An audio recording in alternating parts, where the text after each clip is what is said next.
Welcome to another episode of Women Investing in Women. Robin and I take tremendous joy and pleasure in featuring different women on different weeks so that we get to showcase and celebrate how every one of these women are making an impact in this world.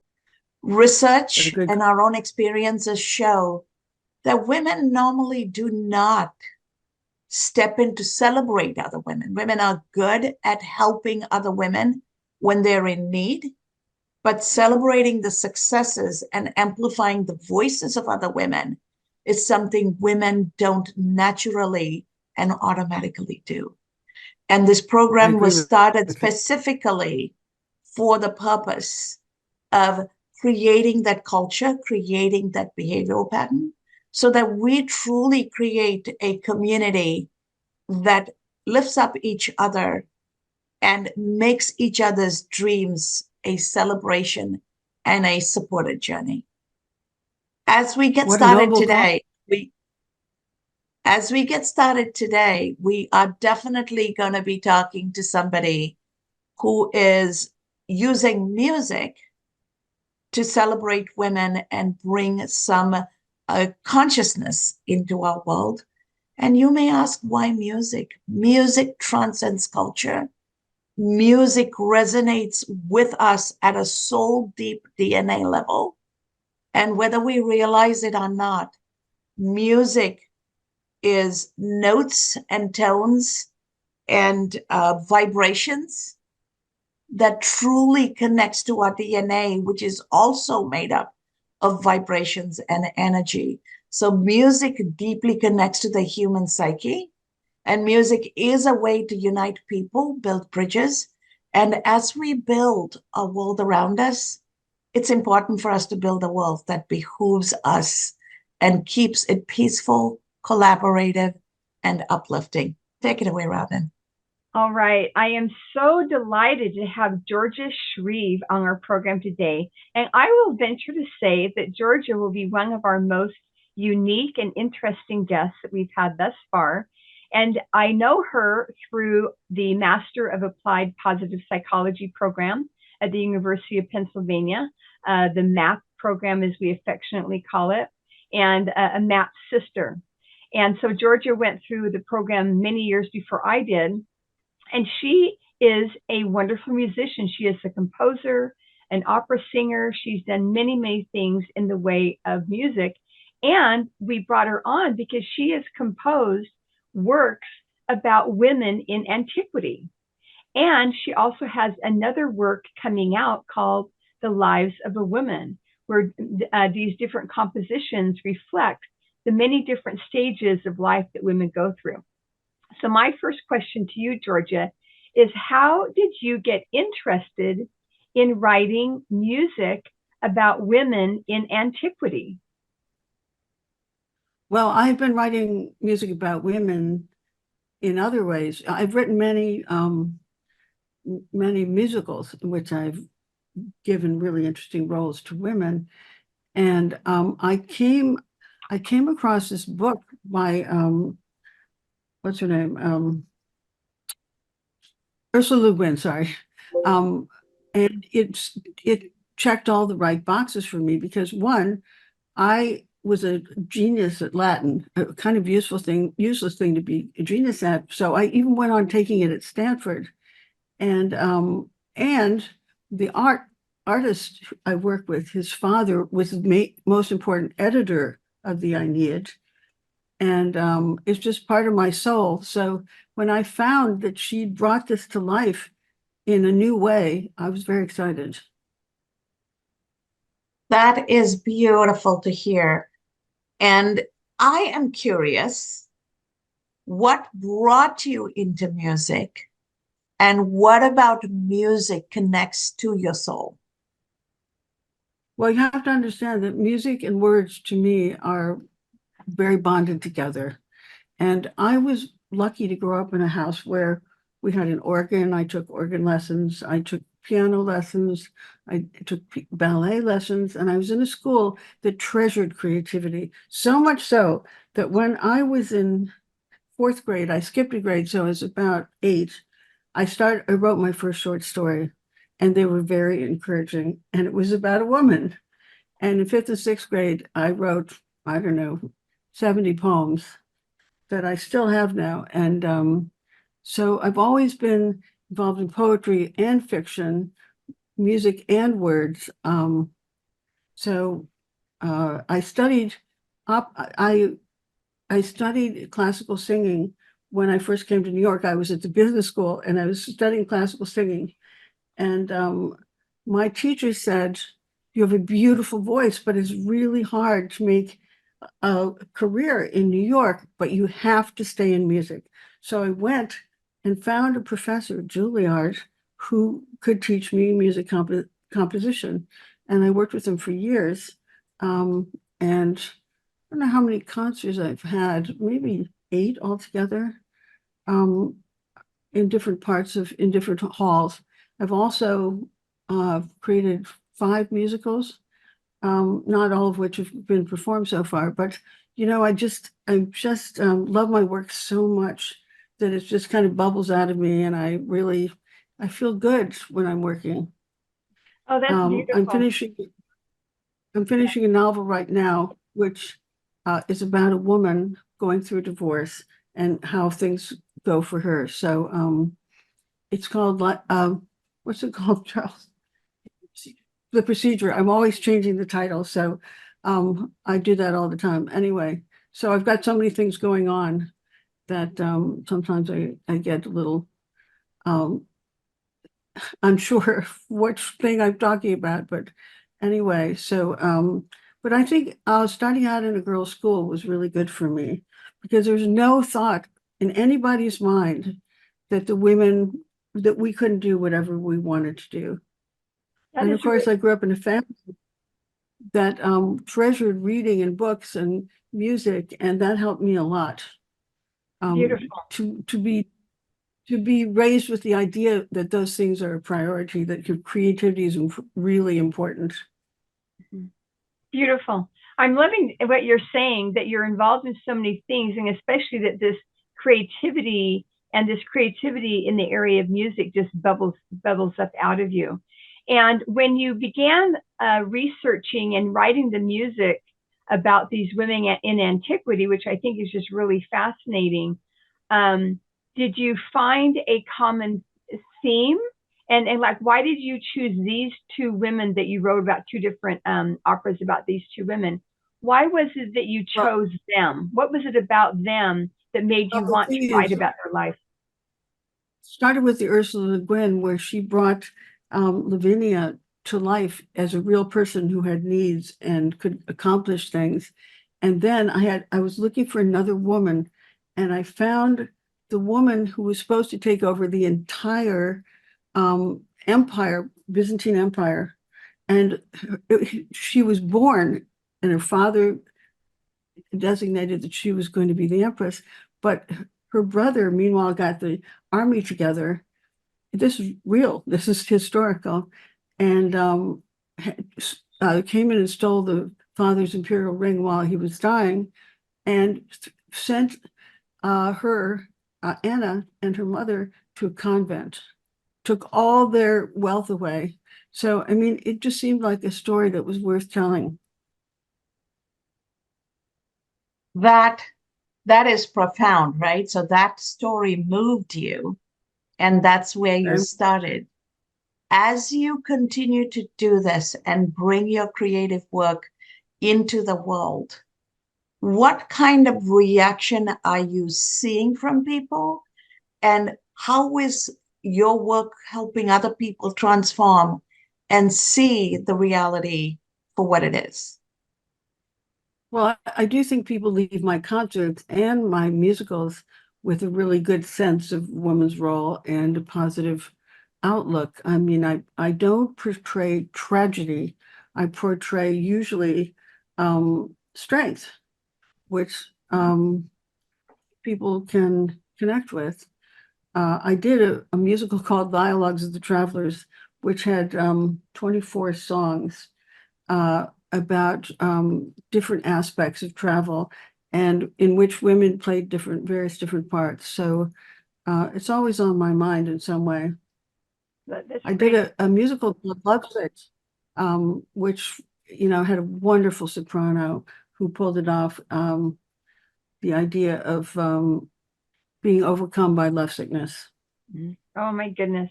I think that all of us could relate to that one.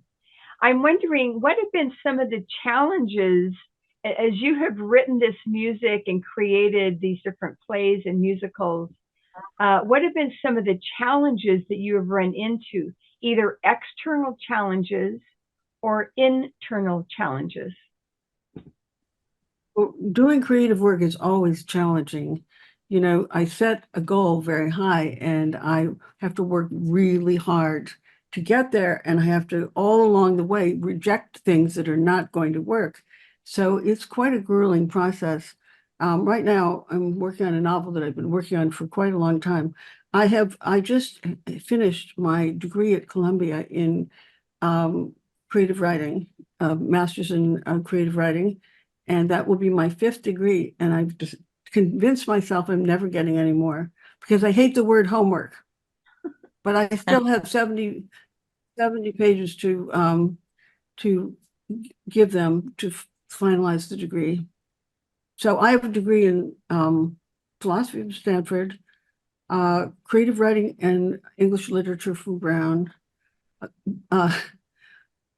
business from Columbia, psychology from Penn, and back again to creative writing, which I'm finishing now. It's kind of weird because I must be 4 times as old as anybody in the room, but I'm used to that. It's interesting that you continue to pursue the academic rigor in areas that are already working. So I'm assuming that's because you're seeking additional insight. Talk to us about why, already a writer, already a composer, already doing all of these things and bringing it to the world. What prompted you to go back to school and get creative writing degree? Well, I started this degree when I was like 18. They let me come back and finish it. I do know a lot about writing, but it's very comforting to have people evaluating your writing, writing comments on it. And I had one really horrible professor who was really unpleasant to me, but otherwise I got a lot of good learning from Columbia. They have a wonderful program. I'm really fascinated about your work that is going to be coming out called Lives of a Woman. And to me, it almost sounds like a culmination of what you've done throughout your life already, so many different stages of your own life. And so I'm wondering what prompted you to, what was the spark that said, I want to take a work about the lives of a woman in general and all these different phases. What sparked that? And tell us more about that work, when it's going to be coming out, etc. Okay. Well, I worked on it over a period of time, so it was morphing as I went.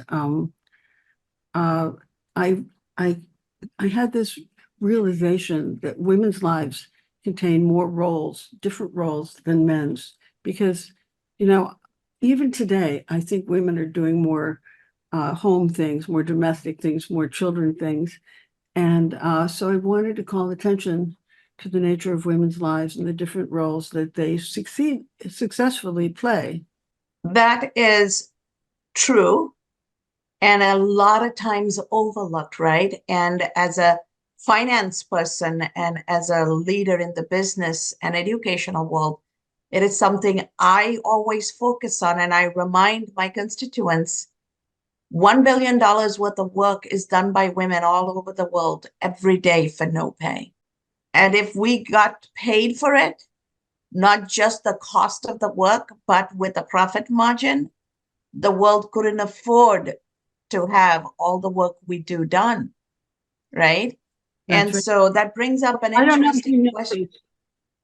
Pardon? I was the third woman in investment banking. I went Wonderful. to Columbia, and that was really challenging because I got an eyelash in my eye and was blinking, and one of the men said, "This wouldn't happen to a man." And you can't imagine. Well, I had incredibly long hours, and I even had the women, and this has happened to me before, try to undermine me. The other I two hear you. women, I hear yeah, you. And that's one of the things that we are trying to break the cycle for.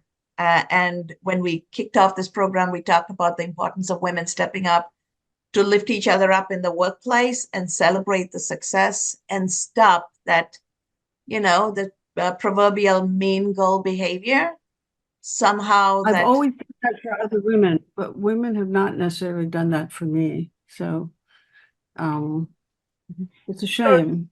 yeah, so Um, Georgia, when you found that there were women who were undermining you, who were not supporting you, what enabled you to keep pushing through, and how have you then been the opposite of that? And how have you helped other women along the way? that's a complicated question, but the thing is, since I set myself a challenge that's difficult, I always expect difficulty along the way. And I'm not good at fighting back or having tension with other women. So I just do my thing, do the best work I can. And I was also one of the first women at Ogilvy and Mather in the creative department. And there were very few women there too. But fortunately, David Ogilvy was a wonderful person, and he really was kind and helpful to me. I acquire allies as I go along. and that is a necessary characteristic for success, right? And we live in a world where we have to take our allyship from wherever it comes and then build on it. And as we move up, we change the world to be a little bit better for the folks who are coming behind us. So as I'm listening to your I've always story, found, and I was as just going to I'm say, I found women not supportive of me in my jobs or even in my career. Mhm. So what prompts you to be different? To be different, to be positive to other women. Yes. Well, I have a lot of confidence. I have a lot of inner care. It's very hard for me to not be good to other people. Um, you just have to try to bury the bad occasions and focus on the good ones. Yeah, that's exactly right. In fact, that's what we learned in our Master of Applied Positive Psychology program, right? You focus on the positive, you acknowledge the things that you don't like that have not been good, but then you focus on what is good and build on that. Now, you mentioned before we started the show that you had written many, many poems, and that you are now, which makes sense that you would be a poet as well as everything else, and that Well, I you're coming studied out at with a the book age of of poetry. 8. Can you tell us about Oh, the book of poetry that's coming out? yes. Can you see the book? I Yes. helped It's design it. already out. And it's called Messages Never Sent because it's about the things we want to say, but we never get around to saying it or never have the opportunity. And it's based on different states of mind. It has wonderful pictures of women. I worked with the same artist when I did, which I guess the Carnegie, my last concerts. I've worked with him a lot, and um, we work together very well, and he's very helpful. So I have a lot of his art in my home. I basically was raised in an environment that really valued the arts. I think there must have been like 4,000 books in my house. And, that was really encouraged. And my father was playing rock on and off all the time. And, I did all these creative things that really, not many people get that situation. And I was in a class of 10 girls where you got so much attention, and they were British. Our teachers were British, and they were very tough on you, but they could also be very supportive. I hear you. I was educated by Irish Catholic nuns and in another part of the Really? world. And I totally hear you in terms of the kindness and gentleness, but at the same time, that firmness. How did that shape you? You're in an all-girls environment taught by nuns or British teachers. How did that shape you? I think that, well, I felt that we were all women there, so there was no sense that we were any lesser than anyone else. But do you know, I wanted to read biographies of women that were in the school. Guess what there was? There was one, Amelia Earhart. That was it.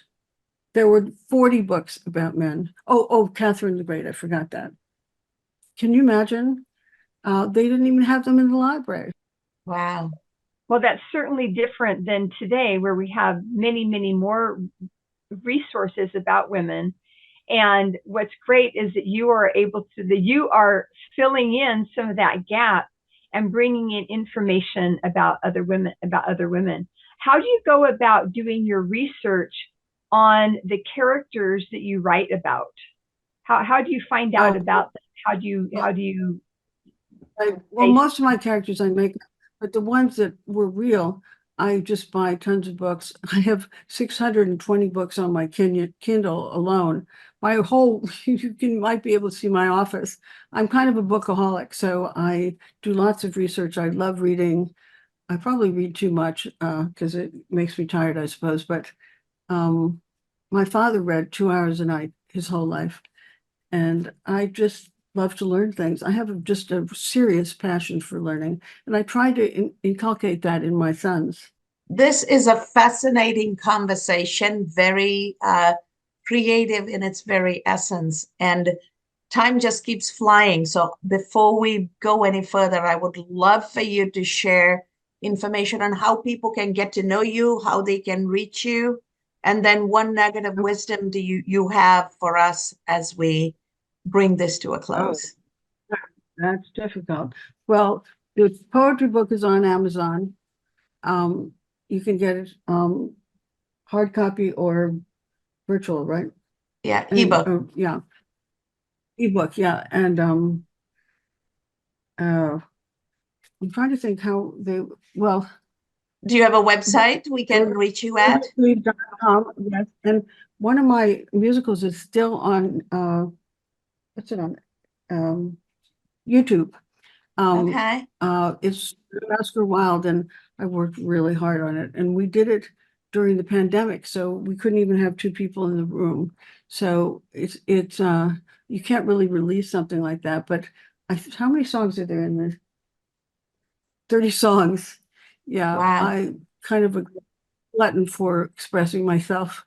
So my problem is I never have time to promote my work. So I'm going to focus on that more. Thank you. That's beautiful. Well, so basically, I have gone onto your website, georgiashreve.com, just like it says your name there on the screen. And it is amazing.